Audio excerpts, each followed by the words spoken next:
Hey everybody, Ketwolski here, checking in with another one of our little Star Trek Online news updates videos. Today we're going to be talking about a couple different articles leading right up until the announcement of the 7th anniversary / season 12 Reckoning drop that occurred actually this morning. So we're actually going to start off here with the Lukar Hakuna science vessel stats. Now this is actually the vessel that was voted on by the viewer, excuse me, not the viewer, the player-based community.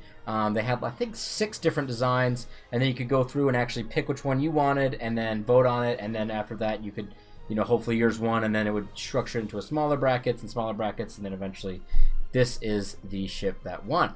So that's pretty cool. Alright, so during the Star Trek Online 7th anniversary event, you'll be able to attain the 7th anniversary prize vouchers by participating in the event.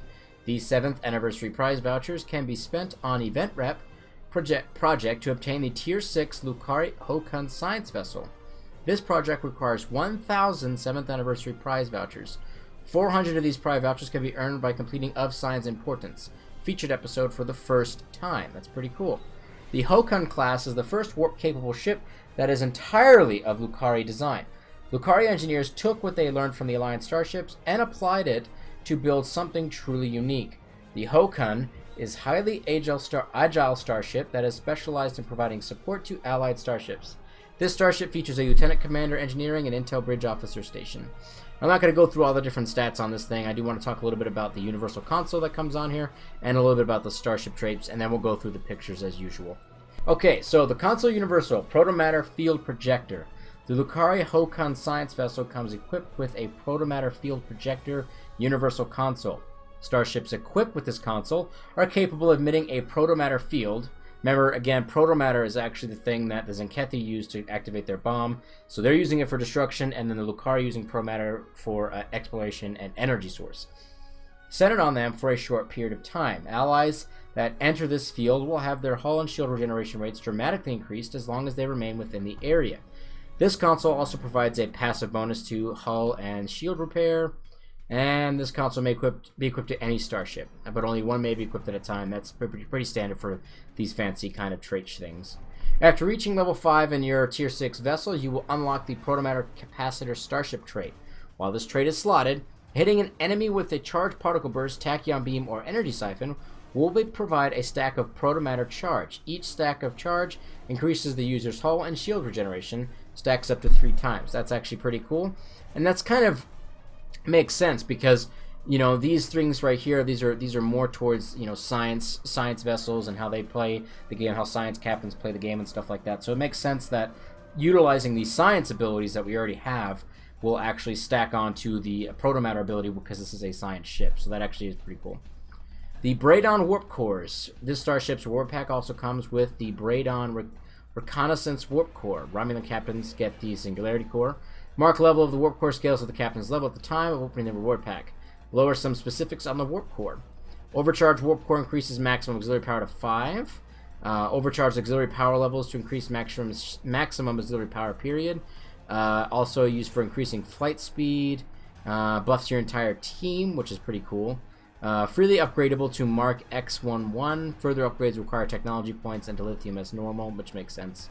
And then the Singularity Core, which does different types of things, but power levels to +5, +15, does different things, can only be equipped on Warbirds. Also comes with a new Lukari bridge. Now that's something I'm really excited to see. I don't think I've seen any photos, whether it be stock photo or concept art or sneak peeks online. I haven't seen anything that actually showed off what the Lukari bridge is going to look like. So I'm excited to get this ship. I hope you guys are too. I hope you guys are already doing the Of Sign and Portents thing, which is actually one of the things we're going to talk about here today to get those marks. Alright, next thing we're going to do is the key ring bundle. Actually, scratch that. We got pictures to talk about. Just kidding. Let's go back to the top here. This is just a beautiful shot, but I really want to talk about this one. So I definitely like the Lukari look of it. It actually matches pretty well with the design of their uniforms, which is like a kind of a combination of these colors back here. I like the blue decal details like that are on the side here.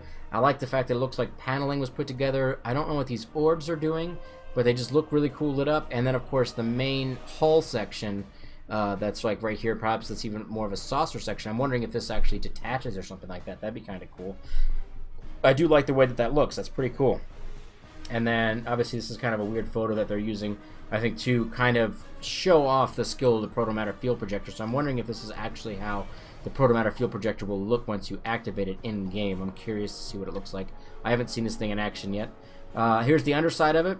I like the fact that it's got a very simplistic design. You know, this being supposedly the first only Lukari-made ship that they've ever had, it makes sense that they wouldn't put too much flair into it. It would be more form and function than, you know, fit and flair, which makes sense. It actually fits in line with what they're doing and who those people are and kind of what they're all about. And it actually looks like very much like it's part of their society. Again, the color schemes, the way that the metals look and all the lighting and stuff like that resembles the uniforms that the Lukari have worn up to this point. So that's actually pretty cool. I do like the way it looks. So, alright, sliding on to the Key Ring Bundle. For a limited time only, starting today, players will be able to purchase the Key Ring Bundle. Okay, this special pack includes 20 plus master keys used to open any lockbox for the price of 2,250 Zen. As an additional special promotional offer when purchasing this bundle, every pack also includes a single ultimate tech upgrade. Applying this upgradable piece to any equipment will instantly set both of its mark and quality to maximum. That's pretty awesome. This will be available in the C-Store beginning Thursday, January 26th through February 2nd, which is next Thursday. So 1 week, you guys have the opportunity to go get this. I personally will not be picking this key bundle up. I have a lot of keys already, and I don't really worry too much right now about upgrading my stuff, so I'm not going to be picking this particular thing up. But for those of you that want to get a whole bunch of keys, that want to use those keys to buy all those new dreadnoughts it came out with, and I talked about in the last episode, this is definitely an easy and more cost-effective way of getting EC for keys, or potentially even opening up the lockboxes to actually get them. So this is the way to do that. So definitely check that out if you're short on keys and energy credits. Alright, Season 12 giveaway day number 4. Alright, Thursday, blah, blah, blah, blah. Okay, we already talked about all this stuff in the other ones. Okay, so actually, this is actually new, actually. We'll read this beginning part. 7 years ago, Star Trek Online launched into the universe. It's been a heck of a ride so far. We've battled the Borg, walked the surface of Deep Space Nine, welcomed our friends in the Romulan Republic into the fold, and traveled back to the days of Captain Kirk and Commander Spock. Now, as we look towards the future with a brand new season and the threat of the Zenkethi, we want to celebrate with you and show our appreciation for all the captains that protect the galaxy of Star Trek Online. And then it goes into this thing. Okay, so it's time to power up your captains. Today, you can claim 2 specialization points per account and 2 featured episode crafting packages per account. This will be in the promotions tab of the C-Store, so that's actually really cool. I will definitely be picking these things up. I hope you guys will as well. This is the last day you'll be able to pick these things up because they will stop on Friday at 9 o'clock in the morning. So today's your last day. Make sure you jump on that. All right, and then we have the Welcome to the 7th Anniversary announcement page. So let's go ahead and read through this actual announcement thing, and we'll talk a little bit about it. Obviously on here we have the Chancellor, we have Admiral Quinn, and then we have Datan from the New Republic, the big 3 for the Alliance. 7 years strong. Star Trek Online has just received its 7th anniversary and has had a run equal to any of the Star Trek television series. I know that before the launch of STO way back in the winter of 2010, the whole development team hoped the game would have a long life, provide incredible adventures, and bring the Star Trek community together around new storylines in their favorite galaxy. Simply reaching this milestone is amazing, but I am proud to announce that we also had the biggest year in the history of the game while hitting that mark. That's actually really awesome, and it does not surprise me because the game has really stepped it up this last year. That does not surprise me at all. This achievement just goes to show how Star Trek Online is one of the best communities in gaming, and that the Star Trek universe is as strong and vibrant as ever. And I would actually even go as to say that this STO is going to continue to expand outwards with the release of Star Trek Discovery. It's just going to continue to build more interest, and people want to play the game, especially since it's free to play. People are absolutely going to want to jump in on it, so that's really cool.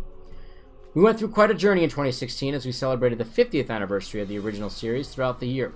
Captains had to deal with the fallout of using time travel to end the Iconian War, discovered a new mystery with a not cool threat to our collective past, and had nearly a year of storytelling culminate in the release of Agents of Yesterday, where the mystery was solved and our shadowy foe thwarted.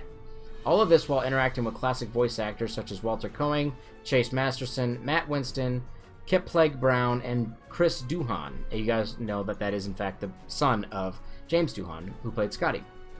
Outside of the story arc, one of the largest changes we made in the game was a complete skill system overhaul. This new skill system is a clearer, more accessible, and makes it much easier to make good choices to improve your ship and captain. From the balance changes to the reorganization of abilities to the far more user-friendly UI, this system is the heart of Star Trek Online and is now the state that the entire community can use more easily. The year wrapped up with the release of the Xbox One and PlayStation 4 ports for Star Trek Online. This port was a Herculean task for the team. I couldn't be more proud of the job that they did.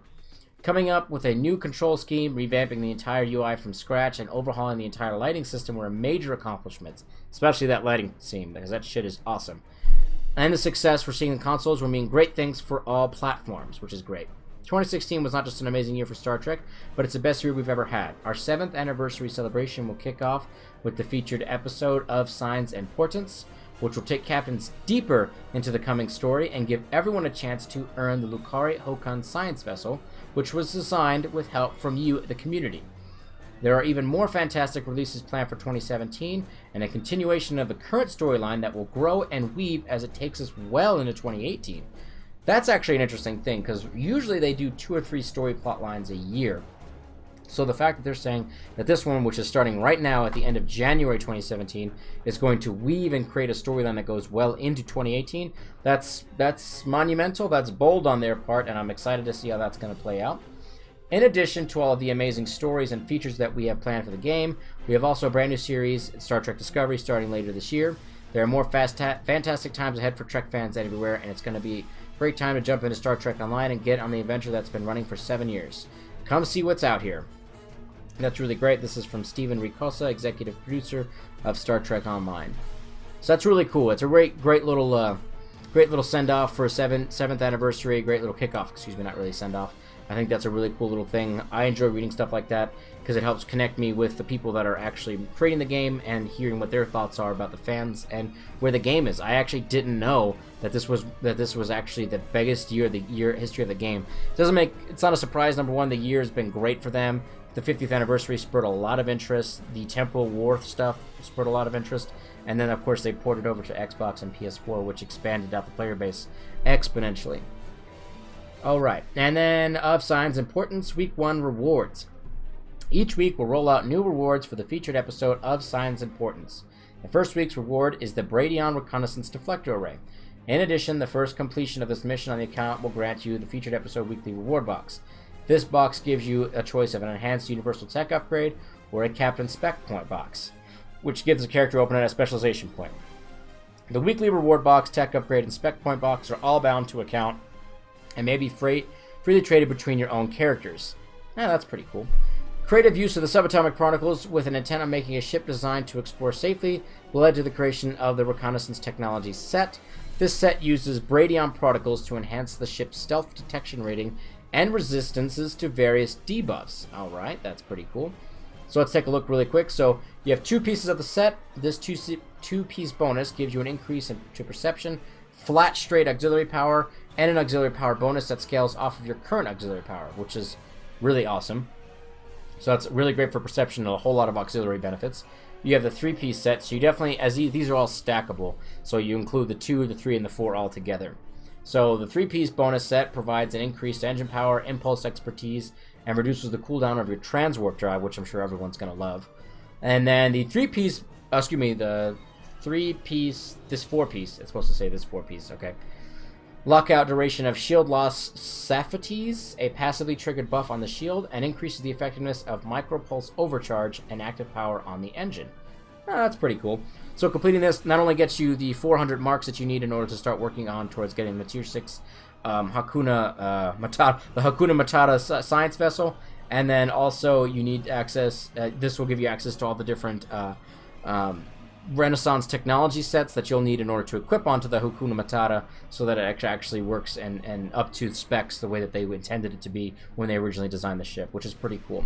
So I hope that you guys jump in game and check out this particular episode. They're obviously featuring this a lot. It's a featured episode, so you're going to get low buy for it as well, which is always great. But obviously they're pushing this episode really hard, and if it's anything like the way Echoes of Light was, I think it's going to be it's going to be a fantastic level because Echoes of Light was a great mission. So I'm really looking forward to playing Of Signs and Portents.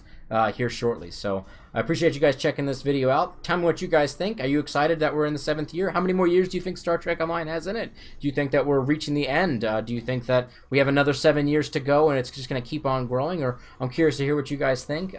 What have you guys thought about the featured episode yet? I haven't played it yet. I'm going to be playing it right after I make this video. But I'm curious to hear what you guys and gals think of it. I want to know what it is. Try to keep the spoilers down as low as possible. But I want to know all about it. I'm really curious and excited to hear about what you guys think about these things. And also tell me what you think about the new Hakuna Matata ship. And I'm also trademarking that. It's the Hakuna Matata. I said it first. No, I'm just kidding. But tell me what you guys think of the new ship. Do you like the design of it? Were you glad that this is the one that won? And when they sketched it, is this what you thought it was going to look like? And is it pretty awesome to play? I'm curious to hear about all those things. Thanks for checking out the video.